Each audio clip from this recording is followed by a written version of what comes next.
Hello guys, welcome back in my YouTube channel. My name is Yaspal Singh and once again I am standing in front of you and I brought you for parts of speech, last step of parts of speech. अब जो parts of speech में करवाने वाला हूँ केवल 3 बचे हैं आपके सामने, 6, 7, 8, क्योंकि मैंने आपको शुरू में कब बताया था कि 8 होते हैं हमारे, वो तो आपके 5 तक हो चुके हैं, 6, 7, 8 पेंडिंग है, तो मैं करवाने जा रहा हूँ। तो आई थिंक आप लोगों को अभी तक के वीडियो अच्छे लगे होंगे और अच्छे से रिस्पॉन्स दो। कहीं पे कोई प्रॉब्लम होती है तो प्लीज़ आप कमेंट बॉक्स में कमेंट करना बिल्कुल ना भूलें। और मेरे वीडियो का नाम पता ही है, यशपाल मोटिवेशनल स्पीच, और बिल्कुल ईजी। तो okay guys, let's start without wasting the time. So number 6 preposition. Number 6 preposition मतलब संबंध सूचक। So first I would like to write you definition of preposition. तो स्टार्ट।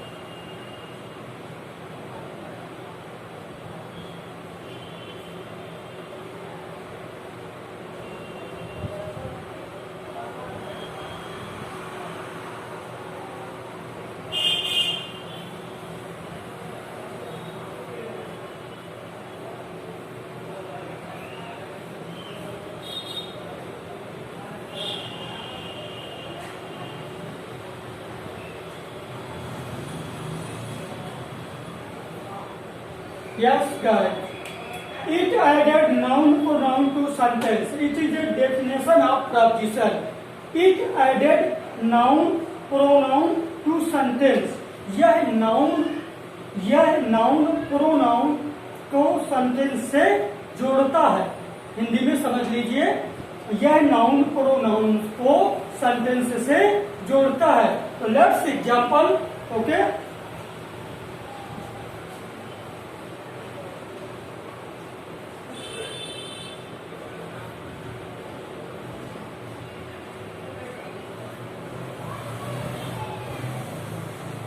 I wrote, मैंने लिखा, I wrote, I am angry. It is only sentence. It is only sentence. मैंने लिखा I am angry. मैं नाराज हूँ। अभी यह प्रपोजिशन नहीं हुआ, अभी यह सेंटेंस प्रपोजिशन को से नहीं जोड़ रहा, अभी केवल एक सेंटेंस है, I am एंग्री, मैं नाराज हूं। अब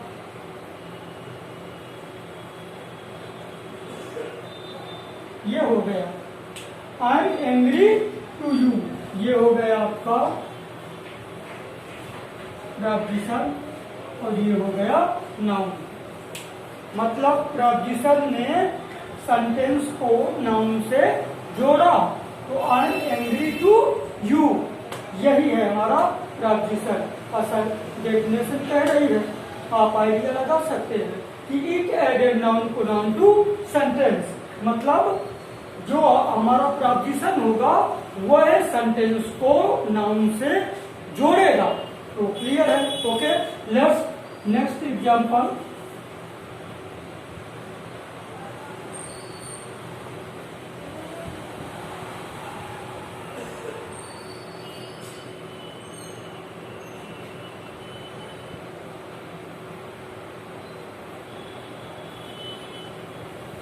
Yes, you are happy. It is a sentence. With ये हो गया प्रपोजिशन और ये हो गया pronoun. You are happy with me. आप मेरे साथ खुश हो, ये हमारा you are happy क्या हो गया? एक सेंटेंस। अब you are happy को जोड़ कौन रहा है? with, WITH दिख रहा होगा, WITH, विद जोड़ रहा है किससे? प्रोनाउन मी से। बस हो गए, you are happy with me. Okay guys, clear? Next,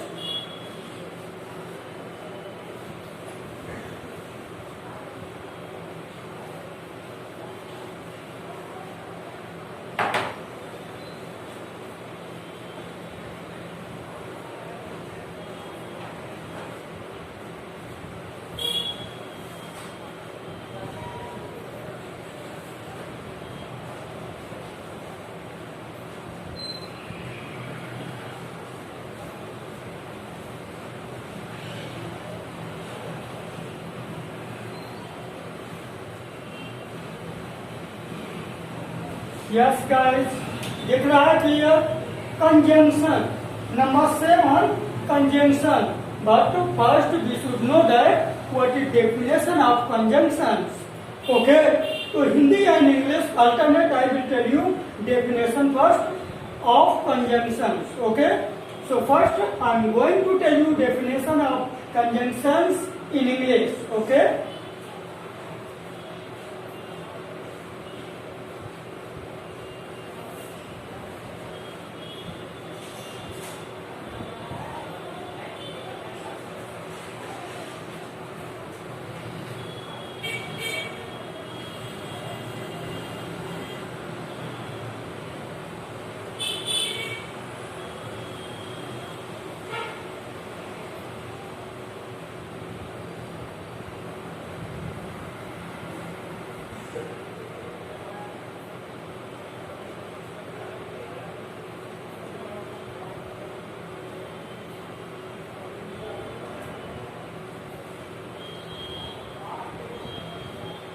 yes guys, I have done. इसकी डेफिनेशन है अ वर्ड दैट ज्वाइंस. आप बोलते हो ना ज्वाइंस मीन्स तो पता ही होगा. ज्वाइंस मतलब जोड़ना या किसी के साथ कनेक्ट होना, कनेक्टिविटी बनाना. A word that joins two sentence, words और क्लोज. इसे क्या बोलते हैं? क्लोज. मतलब एक ऐसा वर्ड, अ वर्ड मतलब एक ऐसा वर्ड जो दो या तो नाउन या तो वर्ड्स या तो क्लोज को या फिर सेंटेंस को जोड़ता है. एक ऐसा वर्ड जो दो शब्दों को, दो सेंटेंसों को या फिर दो क्लोजेज को जोड़ता है, वो हमारा कंजंक्शन कहलाता है, संयोजक कहलाता है. Okay guys, so once again I am giving you examples. जैसे but, before, comma,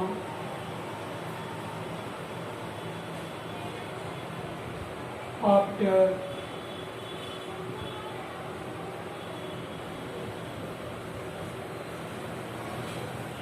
as well as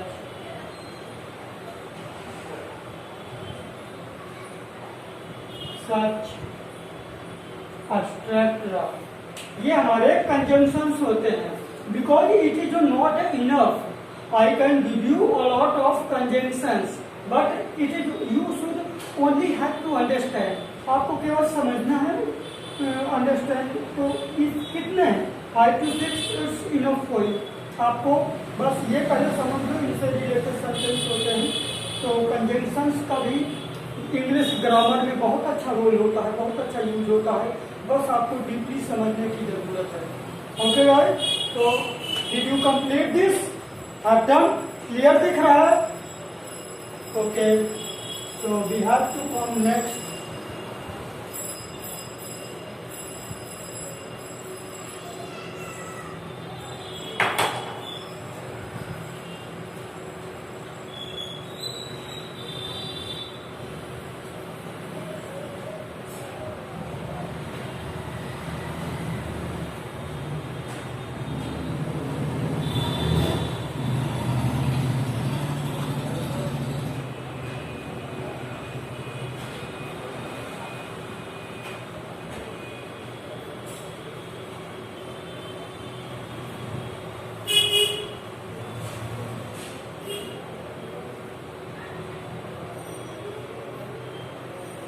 yes guys, number 8 is interjection.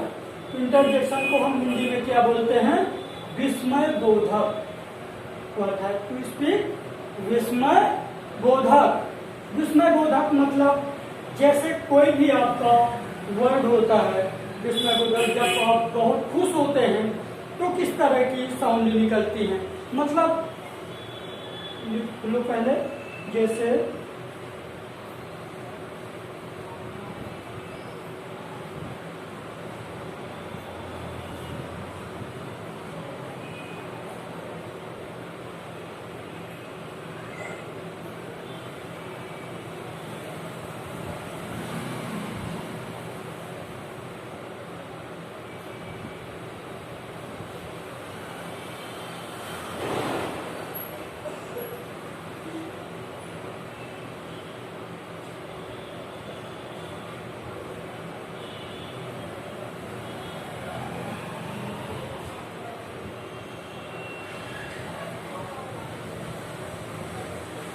मतलब award that express, award that express sudden, sudden मतलब सडनली, अचानक।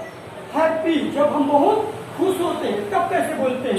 Emotions, emotions मतलब भाव। जब हमारे दुखी, जब हम नर्वस होते हैं तब हमारे अंदर ऐसे शब्द जो अचानक हमारे दिल से निकलते हैं, विदाउट थिंकिंग, बिना सोचे हुए, वो हमारा इंटरजेक्शन के द्वारा एक्सप्लेन किया जाता है, बोले जाते हैं।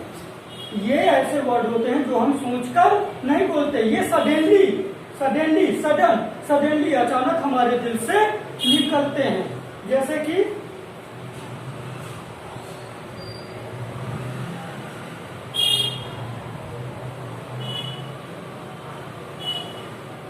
सरप्राइज के लिए क्या क्या यूज होते हैं, है ना? सरप्राइज के लिए यूज होता है लोग, है ना? क्या क्या यूज होता है? जैसे बोलते नहीं हो लोग,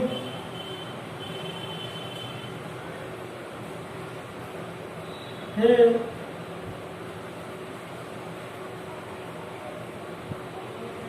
वाव, okay.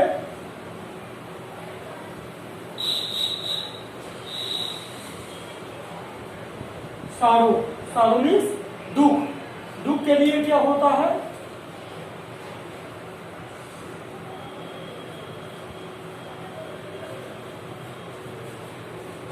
OMG, oh my God. जैसे ये कोई प्रॉब्लम हो गई अचानक, कोई घटना आपने सुना तो आप बोलते हो ना ओ माय गॉड, ऐसे बोलते हो। ये मतलब आप सोच के नहीं बोलते, बिल्कुल सडनली ये आपके दिल से निकलते हैं। जैसे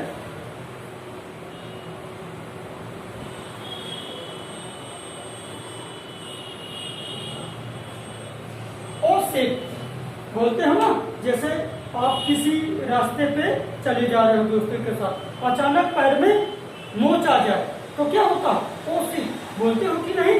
जैसे जो बहुत ज्यादा अच्छे हाई लेवल वगैरह किसी भी मूवियों में भी देखो, जो पर्सन्स हैं उनके मुंह से हमेशा यही निकलेगा, कोई भी मोच आ जाए वो यही कहेंगे ओ शिट, मतलब लग गए, कुछ चुप गया। ओ शिट के बाद आउच, कोई जैसे काट लेना से नाखून लगा दे तो उसे क्या बोलते हैं? आउच, मतलब लग गया। तो सरप्राइज के लिए, सारो के लिए, ओके, इमोशंस जो आपके होते हैं।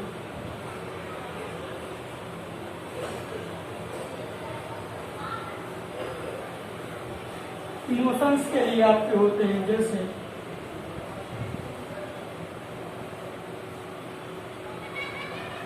वाव,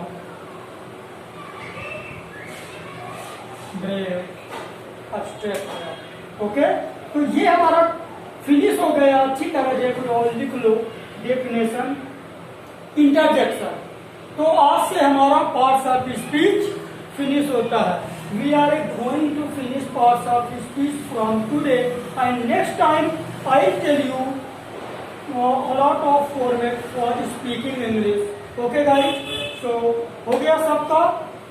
और जाने से पहले मैं आप लोगों को बता देना चाहूंगा कि I would like to tell you that you please guys, you don't forget to like and subscribe and share my channel.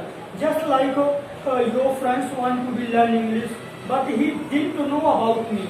जैसे आपका दोस्त इंग्लिश सीखना चाहता है तो उसे पता नहीं है, तो आप कैसे करोगे? ये यदि आप सीख रहे हो, इस ग्रुप से ज्वाइन हो, ये चैनल को देख पा रहे हो, तो आप शेयर करें। शेयर करने के माध्यम से free of cost you are learning English, आप फ्री ऑफ कॉस्ट सीख रहे हो और गोल्डन चांस है। And few days back I told you already, definitely one day I will make you a good students. Okay guys, so my channel name is once again Yashpal Motivational Speech, and please I am requesting you, don't forget to see this video, and after watching this video you have to like, subscribe and share. Okay, कोई problem हो तो आप comment box में बिल्कुल लिख के भेजें। अच्छा लगता है तो भी मुझे कमेंट करके बताएं। ओके, तो आज के लिए यहीं तक पार्ट्स ऑफ स्पीच आपका फिनिश होता है। और इसके बाद मैं आपको फॉर्मेट की तरफ ग्रामेटिकली को थोड़ा सा विराम देंगे और इंग्लिश बोलने के लिए हमें जिसकी जरूरत होती है फॉर्मेट की। तो अब नेक्स्ट टाइम जैसे ही मैं आपके सामने आता हूं तो फॉर्मेट लेके आऊंगा कि हम अच्छे से अच्छे सेंटेंस भी बना सकें और बोलना स्टार्ट कर दें। तो अब वो दिन ज्यादा दूर नहीं है जब आप भी एक अच्छी इंग्लिश बोलोगे। Okay, so thanks.